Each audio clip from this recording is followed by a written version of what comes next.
শ্রদ্ধেয় মুরব্বিয়ান, শ্রদ্ধেয় উপস্থিতি, আজকে আপনাদের কাছে এসেছি আমার প্রিয় নেত্রী, যিনি বাংলাদেশের আপসীর নেত্রী, যিনি বাংলাদেশকে ঘিরে স্বপ্ন দেখেন বাংলাদেশ একটি গণতান্ত্রিক বাংলাদেশ হবে, বাংলাদেশ একটি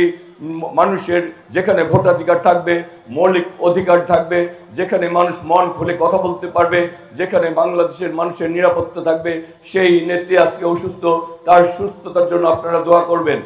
আমরা চাই আগামী দিনে আমাদের নেত্রী দেশনেত্রী বেগম খালেদা জিয়ার হাত ধরেই আমাদের আগামী 25 তারিখে আমাদের বিএনপির ভারপ্রাপ্ত চেয়ারম্যান, 25শে ডিসেম্বর বিএনপির ভারপ্রাপ্ত চেয়ারম্যান জনাব তারেক রহমান যেদিন আসবেন, সেই তারেক রহমানের আগমনের পর আমরা একটি নতুন বাংলাদেশের শুভ সূচনা করতে চাই। যদি আপনারা ব্যালটের মাধ্যমে আমাদের দলকে নির্বাচিত করেন, তাহলে আমরা সেই যে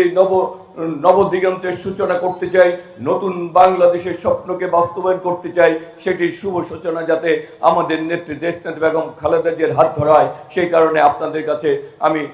দেশনেত্রী বেগম খালেদা জিয়ার জন্য, সুস্থতার জন্য আমি আপনাদের কাছে বিনীত অনুরোধ জানাচ্ছি।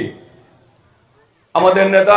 বিএনপির ভারপ্রাপ্ত চেয়ারম্যান আগামীর বাংলাদেশ দিয়ে শুধু স্বপ্ন দেখেন না, তিনি আগামীর বাংলাদেশের একটি পরিকল্পনা করেছেন, যে বাংলাদেশে শোষণ মুক্ত, দুর্নীতি মুক্ত এবং সকল ধরনের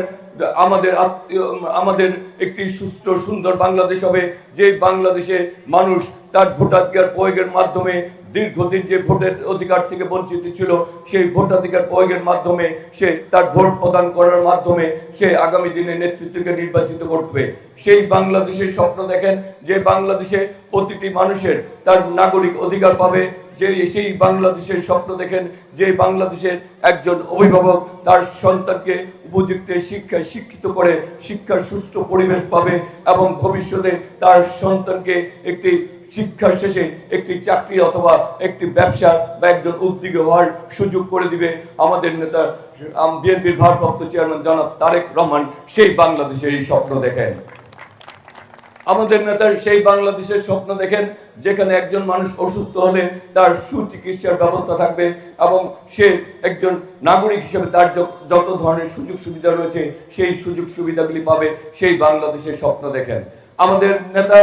আমাদের মা বোনরা যারা গৃহিণী রয়েছেন, তাদেরকে একটি ফ্যামিলি কার্ড দিতে চান, যে ফ্যামিলি কার্ডের মাধ্যমে তারা তাদের কেনাকাটার জন্য যে ব্যবস্থাগুলি রয়েছে সুলভ মূল্যে যাতে তাদের কেনাকাটার ব্যবস্থা হয়, তারা যাতে ঘরে বসেই তাদের দ্রব্য মূল্যগুলি সুস্থ তাদের দ্রব্যগুলি সঠিক মূল্যেই যাতে ক্রয় করতে পারেন অথবা তারা সেই সহযোগিতাগুলি পান।